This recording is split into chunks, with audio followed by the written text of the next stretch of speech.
we set the frame. Indiana fever in the paint, that's game. What is up, everybody? Welcome back to Clarrkin Off Time, your daily WNBA briefing with no filter and no fluff. I'm your host, MaddyG, and oh my goodness, what a night. What a night. After everything this team went through this week, the Portland blowout, the sideline argument, the media scandal, the credential controversy, the Indiana Fever walked into Gainbridge Fieldhouse last night and they handled their business. Indiana Fever 83, Atlanta Dream 71, your defending Commissioner's Cup champions are back. And the woman of the night is not who you might expect. So let's get into it.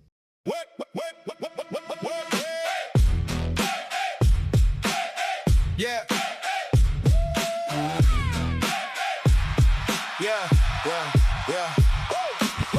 Mic on, we set the frame. Indiana fever in the paint, that's game. Caitlin Clark with the lasers, break the zone and she writes the answer.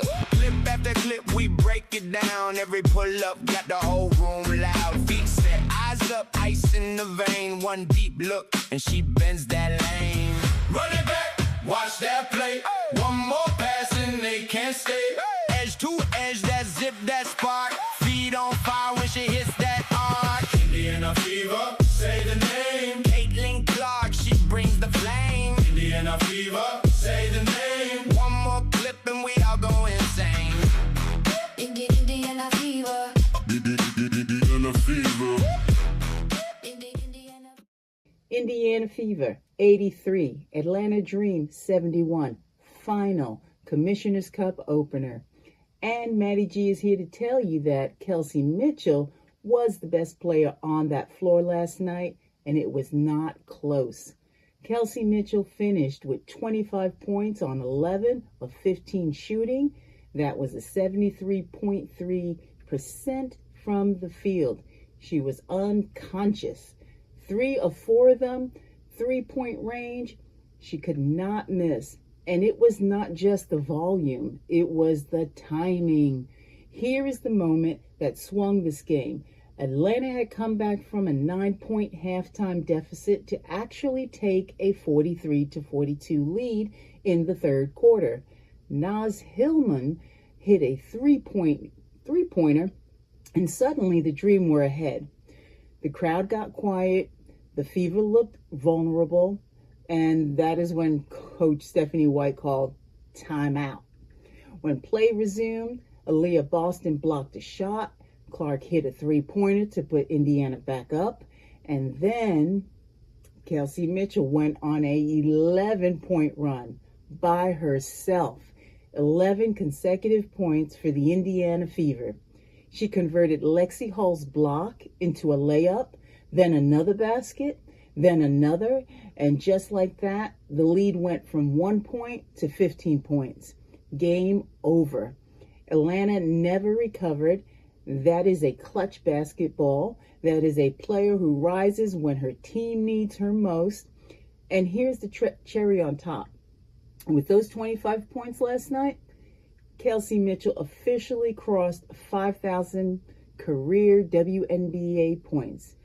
She joined the WNBA's 5,000-point club.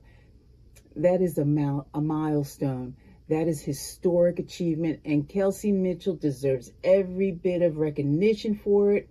Congratulations to her. She is one of the most underrated players in this league, and last night she made sure nobody could ignore her. I say this every chance I get, and I will keep saying it. Aliyah Boston does not get enough credit on this team. Last night, 19 points, 7 rebounds, 3 blocks, and she went 4 for 4 from the free throw line. 100%. It was Boston's block in that third quarter that started the whole run.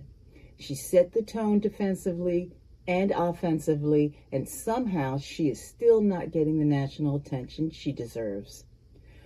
When this Fever team is at its best, and when everyone is contributing, Boston is the engine, Clark gets the spotlight and the logo threes, Mitchell gets the buckets, but Boston holds it all together. And last night, she was magnificent. She was holding it down in the paint. Now let's talk about Caitlin Clark, because I want to be fair and balanced here.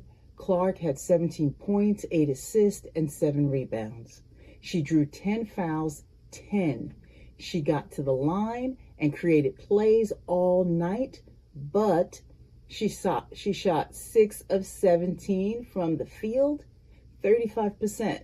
That is 3 consecutive games where Clark has shot below 40% from the field.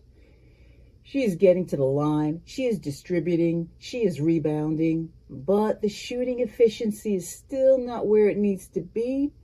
Hey, we love Clark, we support Clark, but we also tell the truth on this channel. The shooting needs to improve.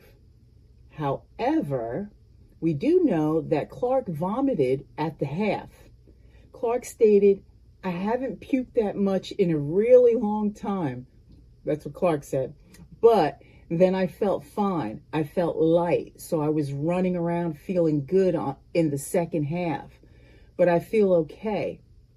Obviously, I'm losing my voice a little bit, but I'll be good. Fever Nation, let's hope this isn't an illness that may cause her to miss games. Let's hope it was just nerves, but I don't think it's nerves. This Clark has ice in her veins. Now, she was on the injury list as a probable, so we got to keep our eyes on that. Here is the stat that nobody is talking about. Well, they're not talking about it enough this morning. Coming into last night's game, the Indiana Fever were allowing 89 points per game on defense. That is way too many. That was a major problem all season. Last night, they held the Atlanta Dream to 71 points, a season low. They shut down the 2 biggest threats, Allisha Gray, who came in averaging 21.1 points per game, and who I told you yesterday was the biggest threat. Went 5 for 18 from the field, 27.8% shooting. She was held to 13 points. The Indiana Fever defense made her work for everything, and she could not find her rhythm all night. Now, Rhyne Howard, who came in averaging 19.3 points per game, went 2 for 9 from the field, 22.2%, 8 points only. The Fever locked her up. And, of course, Angel Reese, yes, Clark's famous college rival, was on that floor last night. Reese had a double-double with 11 points and 10 rebounds, but she also had 4 turnovers. And in the moments that mattered most in the third quarter, Indiana's defense held firm. Now, this is what the Fever this is what they look like when they play defense. This is what this team is capable of. And if they can carry this defensive energy into Saturday's road game at the New York Liberty, this team is going to be very dangerous. I need to say this because I think it matters. This Indiana Fever team went through one of the most turbulent weeks any professional sports team has had in recent memory. In 7 days, they had a blowout road loss in Portland, a viral sideline argument between their star player and their head coach, a credential scandal that went national, ESPN covering them, the PBWA condemning them, the entire sports media world criticizing them, and then they walk out onto that floor last night in front of their home crowd, and they won convincingly together. That says something about the character of this team. That says something about Stephanie White's coaching. That says something about Caitlin Clark's leadership and Kelsey Mitchell's toughness and Aliyah Boston's professionalism. Now, don't get it twisted. This win did not fix everything. The shooting efficiency questions are still there. The road record is still shaky. And Saturday at New York is going to be a very tough test. But last night, the Indiana Fever reminded everyone why they are the defending Commissioner's Cup champions. Real quick, Minnesota Lynx beat the Golden State Valkyries 87-84 last night. The Lynx are now 8 wins and 2 losses. They keep winning. They keep being ignored. The Lynx are the best team in this league right now, and I will keep saying it until someone listens. Tonight, Friday, June 5th, 3 games on the schedule. Chicago Sky hosts Connecticut Sun at 6:30 p.m. Central. Chicago is heavily favored at 72.5% to win. Los Angeles Sparks host the Dallas Wings at 9 p.m. Central. Dallas is slight favorite at 52.8%. Portland Fire hosts the Phoenix Mercury also at 9 p.m. Central. Fever Nation, circle Saturday night on your calendar. Indiana Fever at New York Liberty, 8 p.m. Eastern, 7 p.m. Central on CBS and Paramount Plus. The Liberty are 6-4 right now, and they are playing well. They handled Toronto 97-82 on Wednesday. They are favored over the Indiana at 55.9% to win, which means the computers give the Fever a 44.1% chance. So Indiana is the underdog on the road. After last night's performance, after Kelsey Mitchell's career night, after that defense, after that emotional win, I think the Fever are going to shock this. They're going to shock some people on Saturday. Can they win at New York Saturday night? Fever Nation, let's find out together.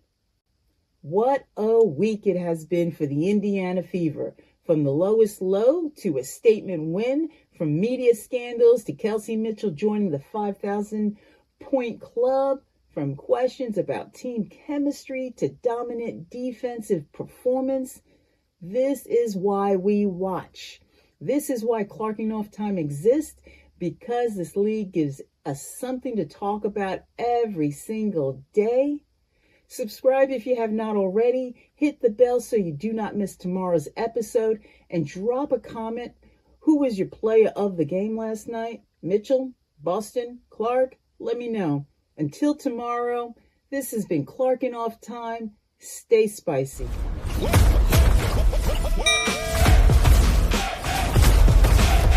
Yeah.